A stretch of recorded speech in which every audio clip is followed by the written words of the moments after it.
So the bishop goes ahead to meet with Rochelle without her. So the next scene shows Zora. She gets a text from Isaiah while she's at home one night laying across her bed, and she's all smiling. No, I'm sorry. She was not at home at this point. She was at school, and she had took a bathroom break, and while she was in the mirror, she gets a text from Isaiah, and he lets her know that he's donated money to Jacob's Go Help Me account. He tells her to go check it out, and she's very impressed at this time. I said, uh-oh, here goes Isaiah. He's trying to get back in now, and I know she's weak for him, so here we go. So then in the next scene, they show Aaron. Aaron tries to call Kevin again, and he leaves a message, a platonic message this time, that Charity is looking for him and that she wants to actually hire a private investigator. And Aaron tells him he doesn't know what to do. Things are getting out of hand over here, and he promises Kevin that he won't tell anybody where he is if he tells him. And he's like, man, let me know where you are. Call me back. So it's a real platonic message at this point. Then the next thing you see is the bishop telling Gigi to try to help her mom out as much as she can. They're leaving the church one day on his way going to lunch. And he tells her that he needs her to try to help her mom out as much as she can. And he tells her about how Jacob is preaching across the street and passing out food to the people. He tells her that May really, really needs her, but Gigi doesn't really believe that for some reason. She's like me. I think May playing games too, but Gigi's like me. She don't believe it, but she's trying to believe that her mom is sincere in the way that she's treating her. So the bishop tells Gigi that her mother's love is very important to her. And so I guess Gigi thinks about this for a moment because you see her standing there looking at it. So she's contemplating what he's saying, okay? And he was basically trying to encourage her to show up for the Max memorial service. That's what I got out of that. So the next thing you see is the bishop. He walks into this fancy restaurant and he looks across the room and he sees the Rochelle Cross, the beautiful Rochelle Cross, played by LaToya Luckett from Destiny's Child, honey. And he's taken aback by her. She's sitting there waiting and he's just blown away at her beauty. And he gets a little hot under the collar the whole time that he's sitting there talking to her. And they sit down and they have a conversation. And because of her donation, and I'm just summing up the conversation, y'all, I'm not going to go into detail, but he invites her to come out to the church, and he also invites her to take a seat at the bishop's round table. This is for people who have donated big money, but she tells him she's not interested in that. She says that the only round table that she was interested in is the one that they were sitting at. So she was flirting with the bishop is what she was doing, and he was really taking it all in. I mean, he's sweating all around the mouth, around the forehead and everything. And basically, she was just wanting to put some money in church because her husband had died and she knows she's been out of church for a while. So she feels like she owes the Lord to send some money. So that's all that was about. Like I said, she seems to be interested in the bishop, and I'm getting real concerned because this means trouble for Lady May. Lady May should have went to that luncheon, honey, or she should have really not let him go. She should have insisted that the bishop stay at home with her. Because, you know, you got some vultures out here, especially when it comes to preachers, rich preachers at that. So anyway, she doesn't think that the bishop is a teaching preacher. She tells him, which to me was an insult. She's basically saying that he's a preacher, and she starts trying to cater to his emotions. So then at some point, she excuses herself to go to the restroom. And when she got up and left, he got his handkerchief out of his pocket and he started wiping sweat off his forehead and off his brow. I said, again. I say, Lady May, girl, you in trouble. So anyway, we're going to see what's going to happen there. So then they show Gigi. She goes to Charity one day during lunch, and she invites her to go to Jacob's house with her to talk to him. Now, this is unusual because they don't really go to Jacob's house. I don't think they've ever really just been over there to visit him on a pleasure visit. But she talks to her. She says she wants to talk to Jacob about what's going on across the street because both of them, her and Charity, are concerned about him doing this outside preaching across the street from Calvary. So they trying to get to the bottom of things. Well, Gigi is trying to get to the bottom of things, and she just wanted to include Charity because we know how she gets when somebody leaves her out of something. So then, I guess the next night or whatever, Gigi and Charity are over at Jacob's house, and all of them sitting around the table having Chinese food, okay? So Clarissa starts off the conversation, and she's asking Gigi how she's been doing since the Mac incident, and she insists, because you know she's so nosy and bougie, and she thinks she know everything, she insists that Gigi needs counseling, but Gigi keeps telling her that she does not need it. She basically has to chop Clarissa off or cut her off. I don't need it. Okay, So then Jacob sees the tension and he starts changing the subject by focusing on Charity and her recent success. And he asks her how everything's going, and he heard about her music being on some people's album. And Charity tells him that she's grateful for the distraction of her music from what's going on with Kevin and the baby. She got so much going on and so much trouble going on at home, but she's using this Tennessee thing as an excuse, really. So she finally blurts out and tells everybody, when they keep asking her what's wrong with Kevin, why is he running away, why is he gone, she blurts out and tells them that he's gay. And I really hate that she put him out like that, because Kevin has not yet even dealt with or accepted or even tried to accept homosexuality. But yet she's going to put his business out in the street like that. If he wanted somebody to know that was his place to tell it, because she's forgetting that this man still really loves her a whole lot. So she cannot really label him a homosexual just because he said he had homosexual feelings. She can't label him that. And I'm sorry, I was very uncomfortable with that. I don't know what y'all think, but I'd be interested to know what you guys think about that. Do y'all think that she should have been telling her family that Kevin is gay? Should she have trusted them like that, or should she have allowed him to come back and tell everybody what was going on with him? I just think she should have left that alone. But anyway, she starts laughing and caca and kiki, and apparently this is relieving some stress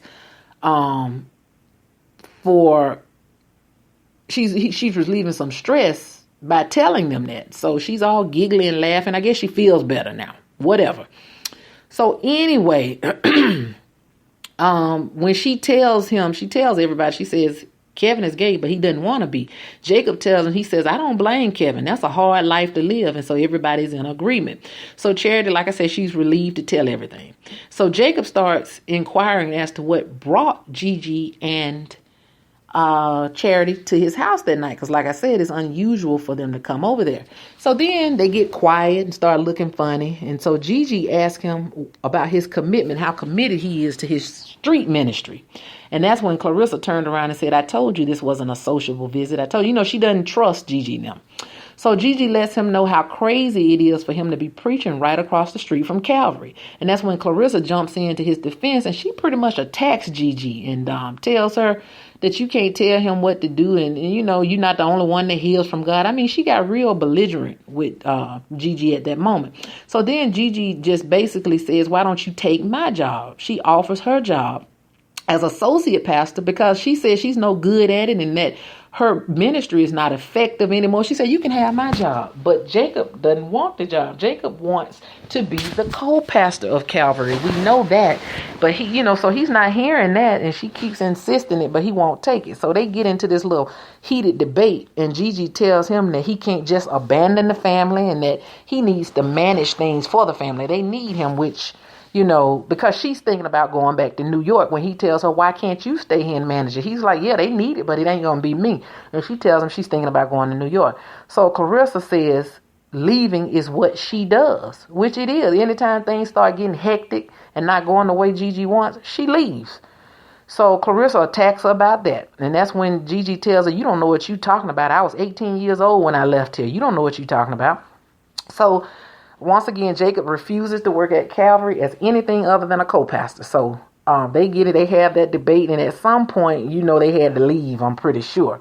So later that night, when Charity and Gigi got back to the mansion, they were walking in and Charity still had an attitude. And Charity asked her what's wrong with him. Basically, Charity tells her, she says, you're leaving again. She said, we have been here. Me and Jacob have been here. We've dealt with the family. We've been here for the family. We're tired. It's your turn. It's your turn to be here for the family. Now, you left here and you have not come back, and now you're talking about leaving again. So Charity is mad with her at the prospect of leaving, going back to New York. So she pretty much dumps all of this on Gigi at that moment. And in a way, she's right. Now, Gigi is grown and she doesn't have to stay there and do anything for those grown people. But for her to try to tell Jacob that it's his responsibility to be there without looking at herself is very selfish. So anyway, Charity let her have it. And that was a blow up between her and Charity. So then later on, the bishop finally makes it back home and he finds May sitting there pondering over what scriptures that she's going to read at Mac's memorial service. And he tries to offer her suggestion, but she basically tells him no thank you. She wants to come up with her own scripture. So that's all that happens in that scene. Then you see Zora at home. This is when she's at home laying across her bed, and she actually called Isaiah to thank him for his donation. She didn't open that door again. He tells her that he misses her, and she tells him that she misses him. I said, trouble, trouble. Y'all, I'm telling you, that girl gonna wind up pregnant. I just feel it in my bones, okay? So then the next day, Zora shows Jacob that he's actually raised $3,100 on his Go Help Me page, and that money, of course, came from Isaiah. And she lets her dad know that she's very proud of him. He's finally stepping up and being the man that she looks up to. And he lets Clarissa and the family know that the money raised was going to be used to help the poor with food and with housing. And Clarissa is hoping for a church eventually. But Jacob tells her he's not going to build a church unless God says so.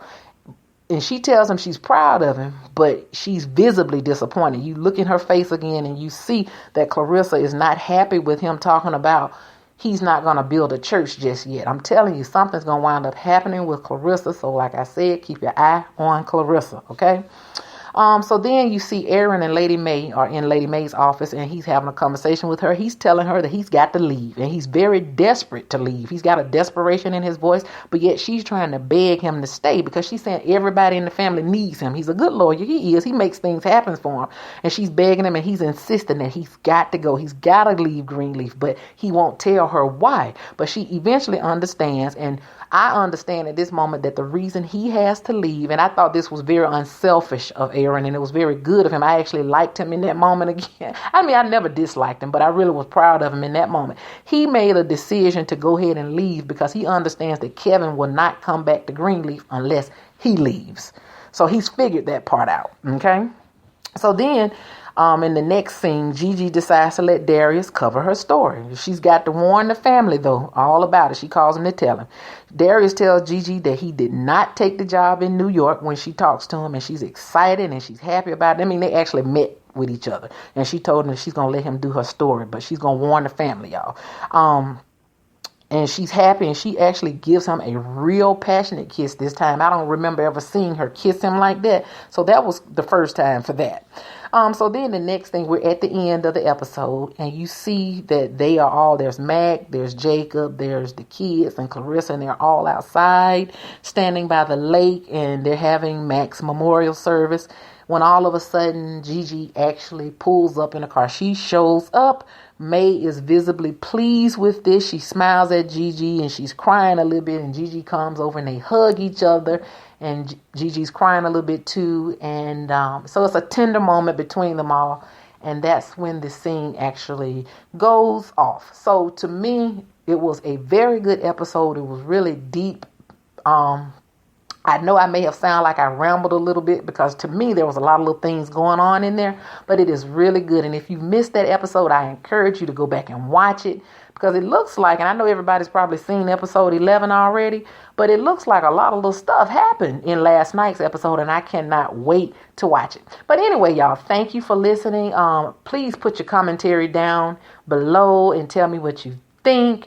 And I need some clarification sometimes because I may have missed some things. So anyway, until we speak again, which will hopefully be really soon after I watch episode 11. I keep trying, but my job keeps calling, y'all. I will talk to you guys later, though. Bye-bye.